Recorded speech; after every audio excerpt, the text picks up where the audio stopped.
Ahí está.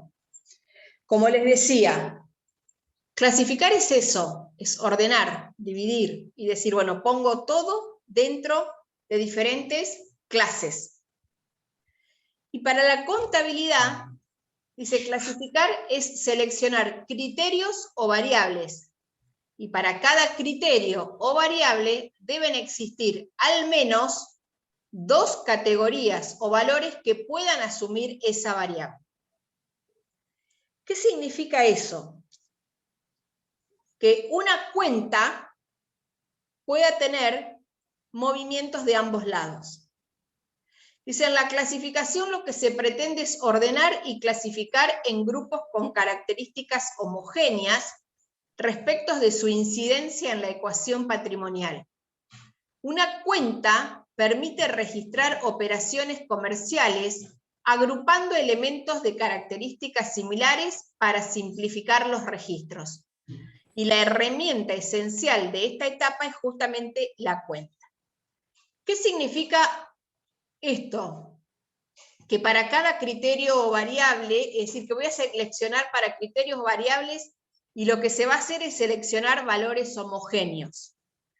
Homogéneo significa igualdad, es decir, que yo todo lo que tenga que ver con el movimiento de dinero en efectivo, digo, bueno, todo esto lo agrupé de este lado y es movimiento efectivo. Todo esto lo agrupé acá y es todas las compras de bienes destinados a la venta. Todo esto lo agrupé acá y son todas las personas que me deben. Esto que agrupé acá son todos los bienes que la empresa tiene. Y puedo hacer también, todo esto que puse acá es lo que yo tengo en el banco. Es decir, fíjense que yo ya lo separé por criterio o variable. Entonces, a cada criterio y a cada variable que son homogéneos, porque tienen que ver con la misma base, ya sea banco, ya sea bienes, ya sea efectivo, ya sea bienes destinados a la venta. Entonces, esas variables que tienen una base homogénea, una base común, la cuenta es la que me va a permitir la registración. Y a la cuenta vamos a decir que es una unidad formal de registración, porque es la que me va a permitir eso. Pero tanto, le voy a tener que dar un nombre a esa cuenta. Todo lo que yo tenga para registrar de dinero efectivo lo voy a hacer bajo, por ejemplo, el nombre caja. Todo lo que tenga para registrar, o todo lo que uní como variable de bienes destinados a la venta, lo voy a llamar mercaderías. Es decir, que a cada criterio o variable que agrupé le voy a dar un nombre. Ese nombre es el que va a recibir la cuenta. A ver, ¿dónde estoy acá? Es lo que va a recibir la cuenta, y es lo que yo les pongo acá. La cuenta es la herramienta contable que se utiliza para registrar aumentos y disminuciones de los elementos de la ecuación contable patrimonial en forma analítica e individualizada. Es el título genérico que se da a un grupo homogéneo de bienes, valores o servicios que se mantendrá invariable durante un determinado periodo. Fíjense, es el título genérico. ¿De qué? De un grupo homogéneo de bienes, valores o servicios.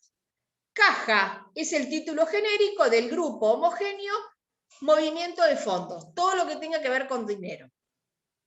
Mercaderías es el título homogéneo de todos los bienes destinados a la venta. Deudores por ventas es el título homogéneo de todas aquellas personas que me están debiendo porque les vendí a plazo. En cambio, deudores varios es el título genérico de todas aquellas personas que me están debiendo por cuestiones que no hacen a la actividad principal, es decir, la venta. ¿Se va entendiendo? Sí, profe. Bien. Así como tenemos cuentas o sea, vamos a tener cuentas que reflejen el activo y vamos a tener cuentas que reflejen el pasivo. Primero, que la cuenta dice almacena información de igual naturaleza dentro del proceso contable a través del uso de la terminología técnica y uniforme, es decir, la homogeneidad. Las cuentas responderán a cada uno de los elementos de la igualdad patrimonial contable, es decir, que voy a tener cuentas de activo, cuentas de pasivo y cuentas de patrimonio neto. Cuando yo les diga de qué naturaleza es la cuenta, es porque va a responder a cada uno de los elementos de la igualdad patrimonial contable. Las cuentas están formadas por un conjunto de símbolos y palabras que le dan identidad propia y que constituyen el lenguaje que se utiliza para dar información vinculada con el patrimonio. También recibe anotaciones sobre elementos homogéneos que se comparten y es el nombre que se le asigna a un componente específico. Una cuenta almacena información de idéntica naturaleza. Acá lo que les hago es cómo es la forma de una cuenta, que es lo que un poco les hice cuando les expliqué lo del banco. Acá arriba voy a poner el nombre de la cuenta. Por ejemplo, Banco Río, cuenta corriente. Al lado voy a tener el lado izquierdo y voy a tener el lado derecho de la cuenta. Es decir, a este sector, acá voy a anotar todo lo que sea en el debe y acá todo lo que sea en el haber. Dice, la cuenta tiene 3 elementos constitutivos y esenciales, por los cuales podemos conocer su identidad, los componentes patrimoniales que representan y el valor de los mismos. La cuenta tiene primero una expresión literal, es decir, que toda cuenta requiere de un nombre, así como decimos caja, mercaderías, deudores por venta. Y ese nombre tiene que ser claro, que realmente identifique al hecho que quiero englobar dentro de la misma. Que tiene que tener una expresión valorativa, es decir, que yo le voy a poder dar un valor, lo voy a poder identificar con la moneda en cualquier momento, y una expresión gráfica. La expresión gráfica es el caso de doble entrada, es decir, el cuadrito que teníamos acá, del lado izquierdo y del lado derecho, que en la expresión gráfica, es decir, los diseños gráficos, es el debe y el haber. Luego tenemos, en base a lo que dijimos acá, que las cuentas tienen diferentes elementos. Primero un título, que es lo que dijimos, que el título tenía que ser comprensible, unívoco, identificable, coherente, es decir, ¿qué más claro que para identificar todo lo que sea movimiento de fondo yo diga caja? ¿Qué más claro para identificar que todo lo que sea el dinero depositado en el banco yo diga banco, provincia, cuenta corriente? ¿Qué más claro que para identificar a todas las personas que me deben porque les vendí a plazo yo diga deudores por venta? Y el resto, que no tengan que ver con las ventas, deudores varios. ¿Sí? Entonces, eso es el título. El diseño gráfico, en su expresión más simple, adopta la forma de T, que en su lado se anotan los aumentos y en el otro las disminuciones. Recuerden que la línea que divide la T se equipara con el signo igual de la ecuación contable. Y que de este lado de la igualdad, ¿a quién teníamos? El activo. Al activo. Y del otro lado de la igualdad tenemos al pasivo y al patrimonio neto. Entonces, todas las cuentas de activo van a aumentar por el debe y van a disminuir por el haber, mientras que las de pasivo y patrimonio neto van a aumentar por el haber y van a disminuir por el debe. ¿Sí? O sea que los resultados negativos van por el debe. Resultados negativos siempre se debitan y los resultados positivos siempre se acreditan. Son los principios de Luca Pacioli.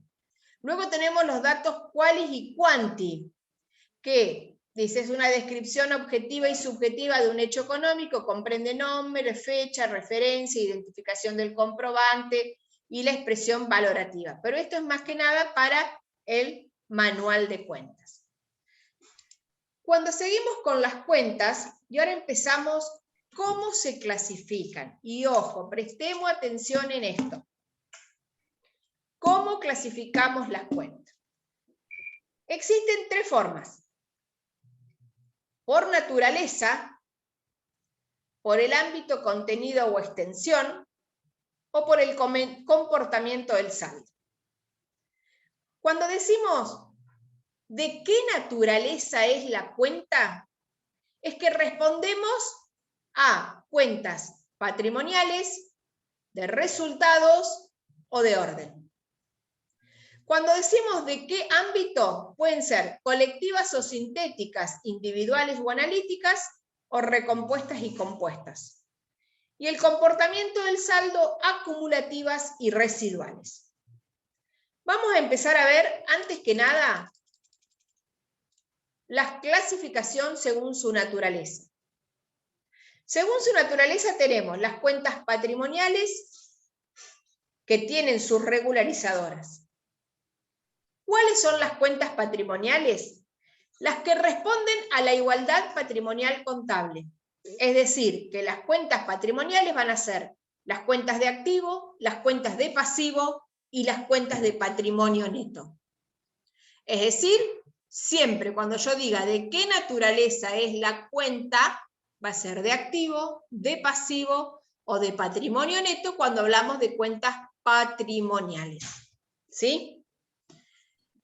A su vez, las cuentas patrimoniales pueden tener cuentas regularizadoras. Estas cuentas regularizadoras, la finalidad que tienen es regularizar el saldo de la cuenta que le dio origen. ¿Qué pasa con estas cuentas? Siempre tienen un saldo inverso a la cuenta que le dio origen. Porque justamente como lo que quieren es regularizar el saldo, tenemos que ver qué pasa con esa cuenta. Y un ejemplo muy clásico de las cuentas regularizadoras del activo son las depreciaciones de los bienes. ¿Qué son las depreciaciones? ¿Cómo se va gastando? Y es algo que tenemos que registrar a medida que pasa el tiempo. Por ejemplo, si yo compro un rodado hoy en 1.000.000 de pesos, al finalizar el primer ejercicio económico, lo que tengo que registrar es el desgaste que ese bien tuvo para la empresa. Es decir, lo compré en 1.000.000 de pesos, pero al año, para la contabilidad ya no es 1.000.000 de pesos, 1.000.000 menos el desgaste. Pero como la cuenta va a estar siempre con 1.000.000, esas depreciaciones que se van a ir acumulando año tras año, van a ir restando, por eso tienen saldo contrario a la cuenta que le dio origen, y la cuenta que le dio origen es un activo, y ese activo me va a ir demostrando cuál es el saldo que le va quedando. Vamos a dejarlo acá y esto lo vamos a ver más que nada después cuando empecemos con la práctica. Luego de las cuentas patrimoniales, entonces, como resumen, tenemos que dentro de las patrimoniales tenemos al activo y sus regularizadoras, al pasivo y sus regularizadoras, y a las de patrimonio neto. Después ponemos acá que las cuentas patrimoniales son residuales. ¿Y por qué residuales? Y esto responden a la naturaleza de comportamiento del saldo, que pueden ser acumulativas o residuales. Las residuales, ¿por qué decimos que son las patrimoniales? Porque el saldo de la cuenta es el residuo de lo que queda de las sumas al debe contra las sumas al haber. En el ejemplo que habíamos dado de la cuenta banco, vieron que yo tenía el debe y el haber. A ver, si puedo poner otro ejemplo. Permítanme, a ver si puedo abrir algún Excel, algo, y lo vemos. A ver que surge algún Excel por acá. Ah.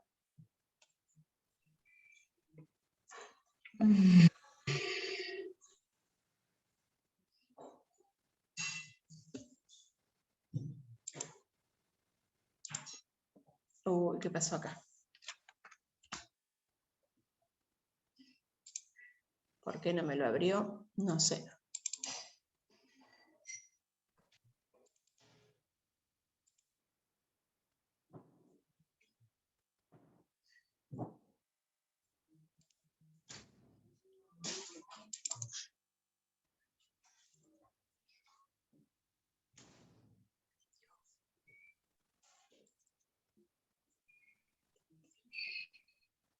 A ver, ahí me está abriendo el Excel.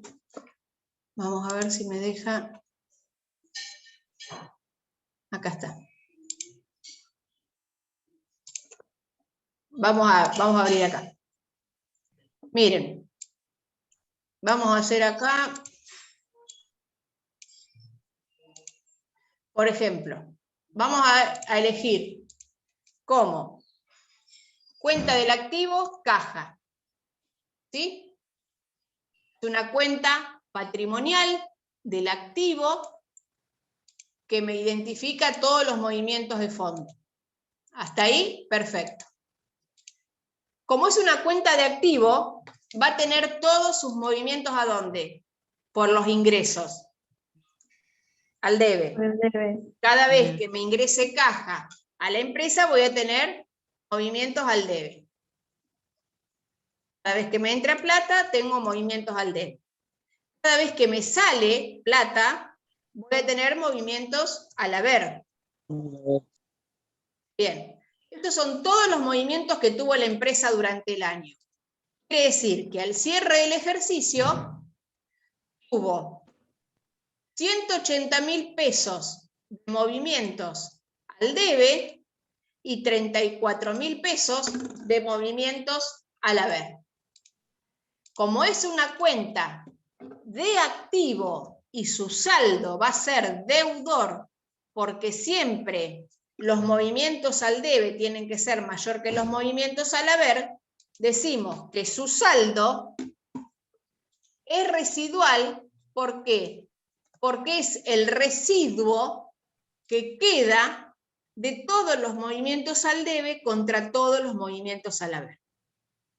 Porque cuenta caja es una cuenta, ya sea caja, sea rodado, sea mercaderías, o si estemos hablando del pasivo, sea proveedores, deudas bancarias, deudas impositivas, van a ser cuentas que van a tener movimientos al debe y movimientos al haber, independientemente del hecho. Y al cierre del ejercicio voy a tener que determinar el saldo, es decir, lo que quedó o lo que debo. Y esa determinación de saldo, como es el residuo, y residuo quiero hablar de diferencia entre el debe y el haber, decimos que las cuentas patrimoniales tienen saldos residuales. ¿Por qué? Porque residuo viene de diferencia, de lo que queda. Y es lo que queda entre los movimientos al debe y al haber, o viceversa, entre los movimientos al haber contra los del debe, si estamos hablando de una cuenta de pasivo. ¿Qué pasa con las cuentas patrimoniales? Es que al final del ejercicio sus saldos se trasladan al ejercicio siguiente.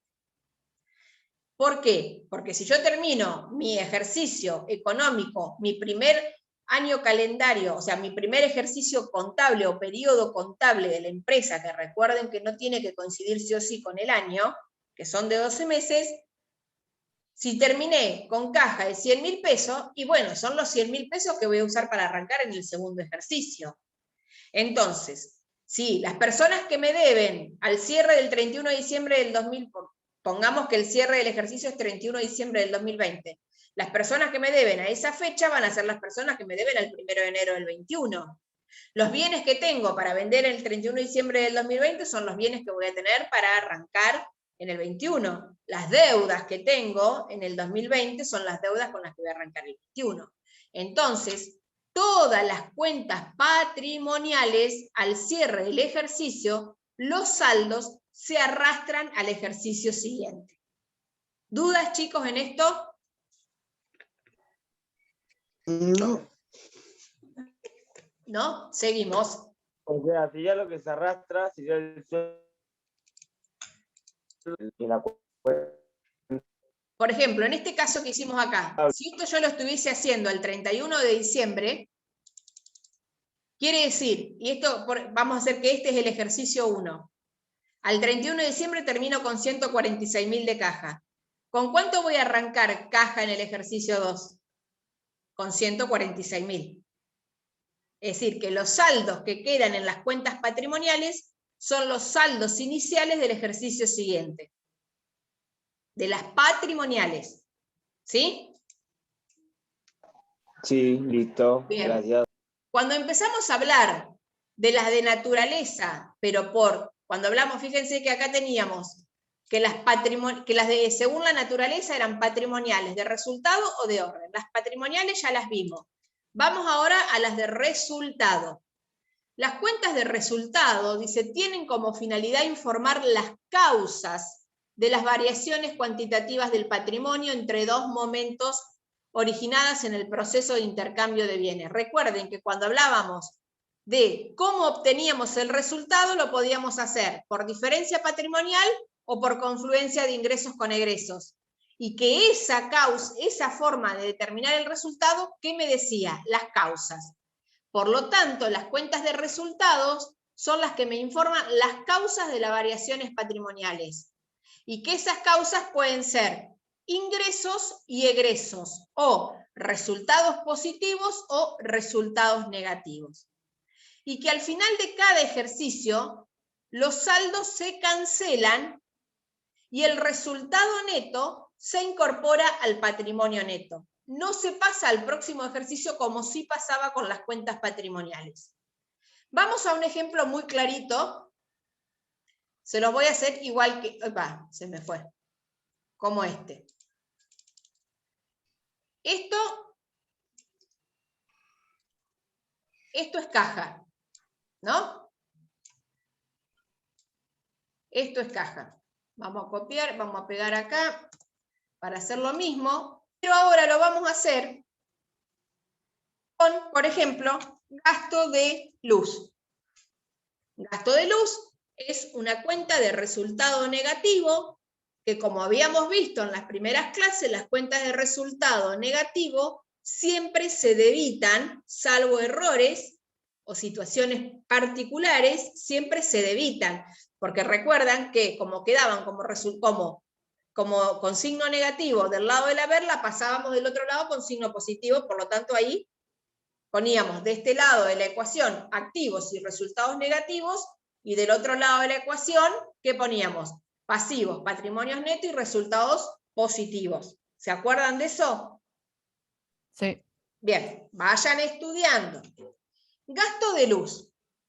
Fíjense, cuando nosotros devengamos, y vamos al mismo ejemplo que hablábamos el otro día, el 1 de enero empezamos a consumir la luz, llega el 30 y decimos, ¿la luz la gastamos? Sí. Y ahí teníamos que hacer el devengamiento de la luz, por más que no la paguemos, y ahí aplicábamos criterio de devengado. Y si ahí registramos la luz, vamos a decir, bueno, en enero gasté 1000, en febrero gasté otros 1000, en marzo gasté 2000, en abril gasté 1000. Y así sucesivamente voy a tener todos los meses del año. ¿Sí? Entonces va a llegar un momento, 1, 2, 3, 4, 5, vamos a poner acá también 1000 para no cambiar. Y acá vamos a hacer, ¿cuántos hice ahí? 10, 11, 12. Fíjense, registré en la contabilidad todos los gastos de luz de todo el ejercicio calendario, de todo el periodo contable. Llega el final del ejercicio y digo, ¿cuánto gasté de luz? Y gasté 12.000 pesos. ¿Hasta ahí vamos? Sí. ¿Sí? Fíjense, el resultado, que no tuvo movimientos al haber. ¿Por qué no tuvo movimientos al haber? Y porque gasto de luz es una cuenta de resultado negativo. Y los resultados negativos, salvo excepciones u errores, siempre se debitan. Por lo tanto, de ahí surge que el saldo de las cuentas de resultados son acumulativos. Porque ¿qué pasa con el saldo? Se va acumulando. Fíjense, acá tenía 1000, acá acumulé otros 1000, son 2, acá acumulé otros 1000, son 3, y así hasta que llegué a acumular al cierre del ejercicio 12.000 pesos. ¿Se entiende, chicos? ¿Por qué acá las cuentas patrimoniales, y esto vale tanto para el activo, para el pasivo, como para el patrimonio neto, son cuentas con saldos residuales? y las cuentas de resultado positivo o negativo son cuentas de saldo acumulativo? Vamos a otro ejemplo. En vez de gasto de luz, vamos a poner intereses ganados. Intereses ganados, ¿es una cuenta de qué? ¿De resultado cómo? Positivo. Positivo. Es una cuenta de resultado positivo. Por lo tanto, las cuentas de resultado positivo siempre se van a acreditar, salvo errores o excepciones. Después vamos a ver cuáles son las excepciones.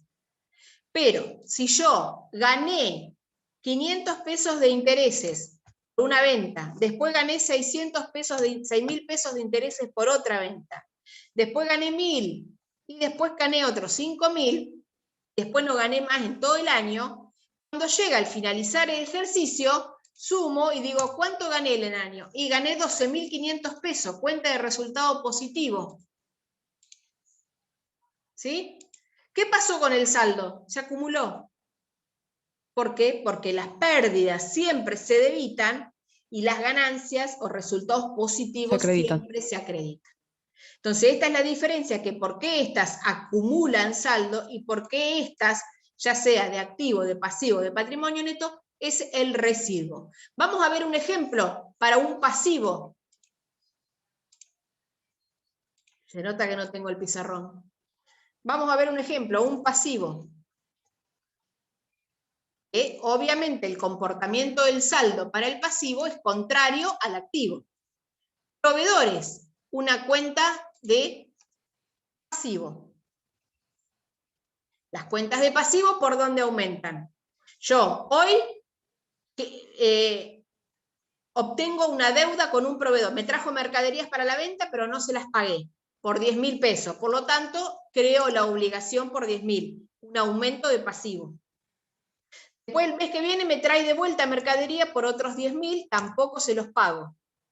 Al mes siguiente pasa lo mismo, me trae mercadería por 10.000, tampoco se las pagué. Bueno, al cuarto mes le dije, che, ¿cuánto te debo? Bueno, te pago 15. No te puedo pagar los 30, te pago 15. Después me trajo 5.000 pesos más de mercadería y después le pagué 10. Fíjense que acá es cuando yo le debo y acá es cuando le fui pagando. Cuando le fui pagando, ¿qué pasó con el pasivo? Disminuye. Llega el cierre del ejercicio y digo, bueno, ¿cuánta plata le debo a esta persona yo? Y bueno, para saber cuánto le debo, tengo que sacar la diferencia entre lo que generé de deuda y lo que le pagué. Pero como es una cuenta de pasivo y los aumentos van por el haber y las disminuciones por el debe, siempre van a tener saldo como acreedor, contrario de los activos que siempre son saldo deudor. ¿Y qué significa que tengan saldo acreedor? Que siempre las sumas al haber son mayores a las sumas del debe. Y si saco la diferencia, obviamente, como ya sé que es saldo acreedor, lo saco. Haber menos debe. Y me dice que le debo a esta persona 10.000 pesos. Saldo acreedor. ¿Qué pasó con el saldo? Es un residuo de los movimientos al haber contra los movimientos del debe. Y esto responde a cuentas patrimoniales y esto a cuentas de resultado. ¿Se entendió, chicos? Sí. Sí. ¿Sí? Sí, Y el hecho de que al final del ejercicio los saldos de las cuentas de resultado, ¿se cortó? No. Al final del ejercicio las cuentas de resultado se tienen que cancelar y se incorporan al patrimonio neto, porque es, fíjense acá, si estas fuesen las únicas dos cuentas de resultado que yo tengo en la empresa al cierre del ejercicio, obviamente que imposible porque no tengo ni venta ni costo, pero bueno, supongamos que estas son las únicas variaciones que se produjeron en el patrimonio. Intereses contra gastos. ¿Cuánto gané? 12.500. O sea, ¿qué resultado positivo tuve? 12.500. ¿Qué resultado negativo tuve? 12.000. ¿Cuál fue el resultado del ejercicio? 500 pesos. Estos 500 pesos, al cierre del ejercicio, ¿qué pasa con las cuentas de resultado? Cancelan el saldo. Voy a hacer un asiento que se llama de refundición de cuentas, que hace que a las cuentas de resultado negativo las acredite para poder cancelarlas, porque si yo hoy pongo 12.000 acá, a esta la dejo en 0, es decir, hago una refundición de cuenta y a las cuentas de resultados positivos las debito. Si yo hago ese asiento, no me cierra, porque de un lado voy a poner 12 y del otro voy a poner 12.500. Esos 500 es lo que va a ser el ¿qué? El resultado del ejercicio. Y al cierre del resultado del ejercicio es lo que voy a pasar a formar parte del patrimonio neto. Y al inicio del ejercicio siguiente, estas cuentas de resultados ya no las tengo más, porque justamente fueron de resultado del ejercicio. Cuando arranco una nueva, arranco con resultados nuevos, ¿sí? Con variaciones distintas, porque ya no me importan los 12 meses de luz de este año, si voy a tener otros 12 meses por delante. Porque cada resultado tiene que impactar al periodo que corresponda. Entonces, las cuentas de resultado son del ejercicio y se quedan en ese ejercicio. Y de la confluencia de los positivos contra los negativos, obtengo el resultado del ejercicio. ¿Qué lo incorporo? Sumando en el caso de que sea un superávit y restando en el caso de que sea un déficit al patrimonio neto del ente. ¿Sí? Es mucho, pero bueno, lo tenemos que ir masticando. Después les voy a armar un práctico para que vean cómo el resultado de ejercicio se incorpora al patrimonio.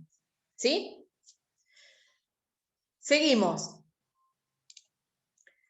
Dentro de la de naturaleza también existían las cuentas de orden, que las cuentas de orden no son muy utilizadas y sirven para reflejar ciertos hechos o contingencias que pasan en la empresa, pero que no tienen efectos patrimoniales. Por ejemplo, las mercaderías en consignación. El ejemplo que yo les decía de que cuando tengo la mueblería me trae un amigo los cuadros para que se los exponga. Los cuadros no son míos, pero los puedo registrar como que los tengo con cuentas de orden. Es decir, no tengo la propiedad, tengo la tenencia hasta un determinado momento. Entonces eso se usan para mostrar efectos eventuales como ser la tenencia de bienes de terceros, más que nada para las mercaderías en consignación. Bien, luego llegamos a la segunda clasificación, que es cuando decimos que la cuenta es por ámbito, contenido o extensión. La primera clasificación vamos a decir que las de mayor grado de análisis. Las de mayor grado de análisis van a ser aquellas cuentas que reciben mayor cantidad de anotaciones en las mismas. Es decir, que pertenecen a este grupo las cuentas que se utilizan para anotar de forma directa los movimientos. ¿Cuál va a ser, por ejemplo, una cuenta de mayor grado de análisis? Caja, deudores por venta, mercaderías, es decir, las cuentas que utilizo para registrar. Decimos que son de mayor grado de análisis porque podemos hacer el análisis perfecto de esa cuenta porque es la que más anotaciones va a tener. Dice, y a esas de mayor grado de análisis las clasificamos en colectivas o sintéticas, que son las que representan el conjunto homogéneo de cuentas individuales que dependen de ellas. Se usan para registrar. Ejemplo, deudores varios. Es decir, la colectiva o sintética de las de mayor grado de análisis va a ser la que uso para registrar. Por ejemplo, deudores varios o deudores por venta. ¿Cuál va a ser la individual o analítica? Es decir, si yo a esa cuenta, por ejemplo, deudores por venta, puedo tener 10 personas que me deben porque les vendí. Si yo quiero hacer algo más analítico e individual, a la cuenta deudores por venta la abro en deudor García, deudor López, deudor González, deudor Fernández. Hago una apertura más rápida. ¿Sí? La segunda clasificación es cuando hay un menor grado de análisis. Es decir, cuando ya no veo las cosas tan directas. Y para ese menor grado de análisis es cuando son las cuentas que no utilizo para la registración. Es decir, ya no estoy hablando de las cuentas específicas, sino estoy hablando si pertenecen al activo, al pasivo, y dentro del activo o del pasivo, al activo corriente o al pasivo corriente. Recuerden que yo les había dicho que dentro del activo corriente, dentro del activo tenemos el corriente y no corriente, y dentro del activo, rubros, cajas, bienes de cambio. Entonces, las recompuestas son las de menor grado de análisis, no se usan para registrar, sino solo para exponer. Por ejemplo, el activo. Y las compuestas o rubros en que se dividen los elementos, al igual que las anteriores, también sirven solo para exponer. Es decir, las de mayor grado de análisis son las que uso en la registración, y las de menor grado son las que uso en la exposición. Esto lo vamos a ver mejor cuando veamos plan de cuenta. Y por último, en el comportamiento del saldo, en acumulativas o en residuales, que ya se los expliqué. Y este es un cuadro que hace un poco una síntesis de lo que vimos hasta ahora. Fíjense, la primera etapa que ya la vimos, la revelación. Llegamos a la clasificación. En la clasificación, ¿a quién encontramos como elemento fundamental? A la cuenta. Que la cuenta puede ser clasificada de acuerdo a su naturaleza en patrimoniales, de resultados o de orden. Las patrimoniales, activo, pasivo, patrimonio neto. Las de resultados, positivos o negativos.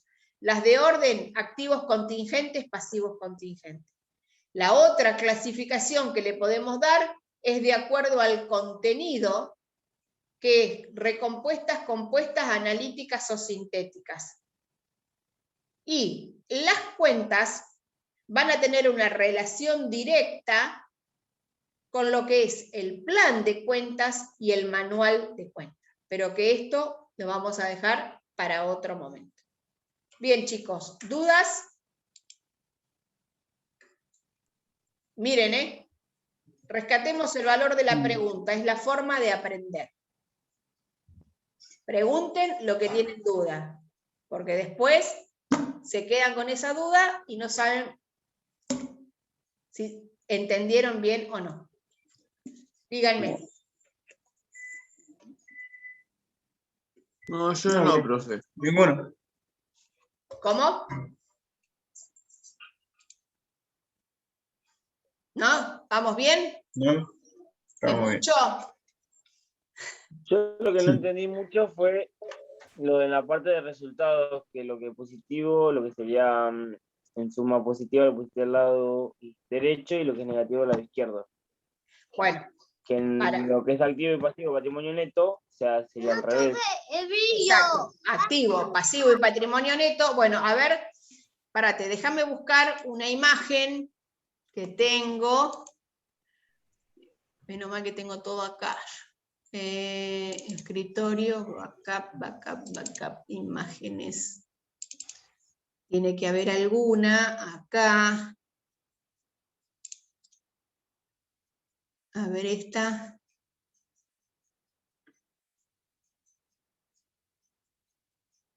No, esta no. Había otra.